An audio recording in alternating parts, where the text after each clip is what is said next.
8. धैर्यवान शिवी। पौराणिक कहानियों के खजाने में से एक कहानी धैर्यवान शिवी की भी है। अष्टक, प्रद्युम्न, बसुमना और शिवी 4 भाई थे। एक बार वे अपने रथ के पास खड़े बातें कर रहे थे। अष्टक बोला, चलो किसी वन की ओर चले। तीनों ने वन विहार के लिए मना कर दिया। प्रद्युम्न ने कहा, चलो आज स्वर्ग चले। सबको ये प्रस्ताव अच्छा लगा।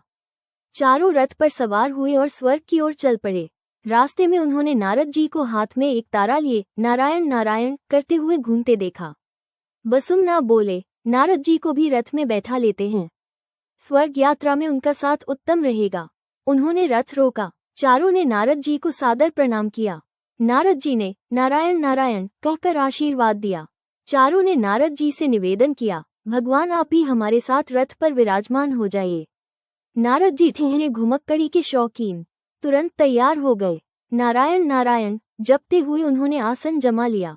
रथ यात्रा फिर शुरू हो गई। बसुमना ने नारद जी को बताया कि वे चारों भाई स्वर्ग की ओर जा रहे हैं। नारद जी ने कहा, चलो हम भी स्वर्ग चलते हैं।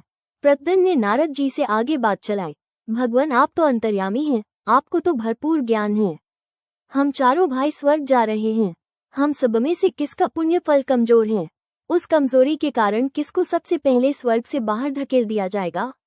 नारद जी ने नारायण नारायण कहा और साफ बता दिया कि सबसे पहले अष्टक स्वर्ग से निकाला जाएगा। अष्टक ने विस्मय से पूछा, क्यों भगवान, मुझे ही क्यों? नारद जी बोले, तुम अपनी प्रशंसा अपने मुख से करते रहते हो। जो अपनी बड़ाई अपने आप करता है उसका पुण्य क्षीण हो जाता है। अष्टक ने स्वीकार किया, हाँ मेरा पुण्य क्षीण है, कर्मफल कमजोर है। अब तीनों ने पूछा, हम तीनों में से पहले धरती पर कौन लौटेगा? नारद जी ने फौरन कहा, प्रद्युम्न। तीनों बोले, क्यों भगवान? प्रद्युम्न तो बहुत दान करता है, इसका पुण्य फल क्षीण क्यों है? नारद जी बोले, उसका पुण्य फल महान होता है जो नेकी कर कुएं में डाल दे, अर्थात प्रदर्शन न करे। प्रद्युम्न अपने दान का बहुत दिखावा करता है, श्रद्धा के साथ दान नहीं करता। दान देते समय लोगों को कठोर वचन भी बोल देता है, इससे सब किए धरे पर पानी फिर जाता है। प्रद्युम्न कुछ नहीं बोला। उसने मन ही मन मान लिया कि वो वैसा ही करता है और इसलिए उसका पुण्य फल क्षीण है। ये सुनने के बाद बसुमना उतावले हो गए और नारद जी से पूछ बैठे कि हम दोनों में से पहले कौन स्वर्ग से निकाला जाएगा? नारद जी मुस्करा दिए और बोले, स्वर्ग से बसुमना को पहले निकाला जाएगा।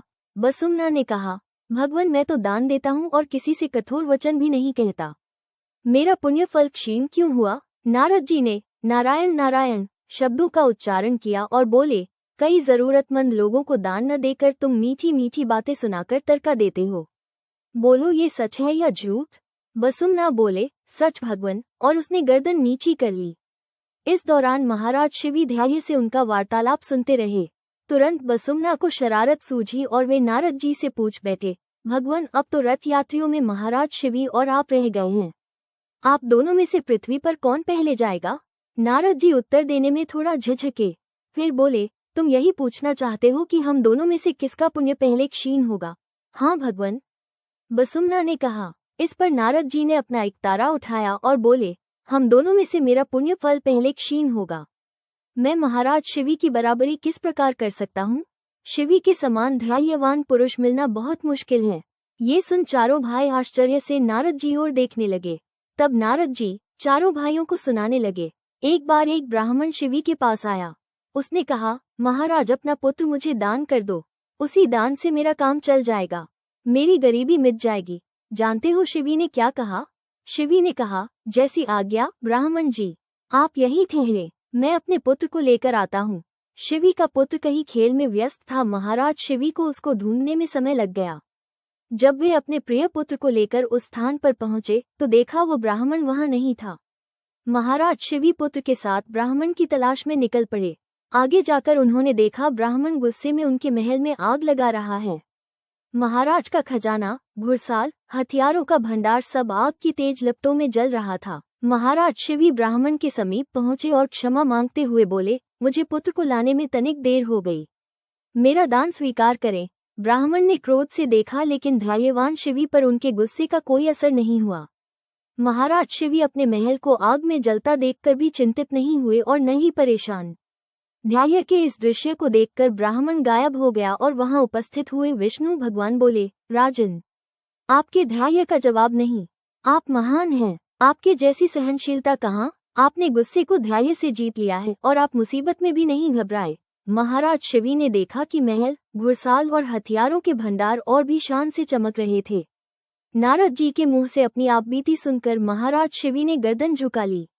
तीनों भाई प्रसन्नता से बोले, हमें अपने भाई धैर्यवान शिवी पर गर्व है।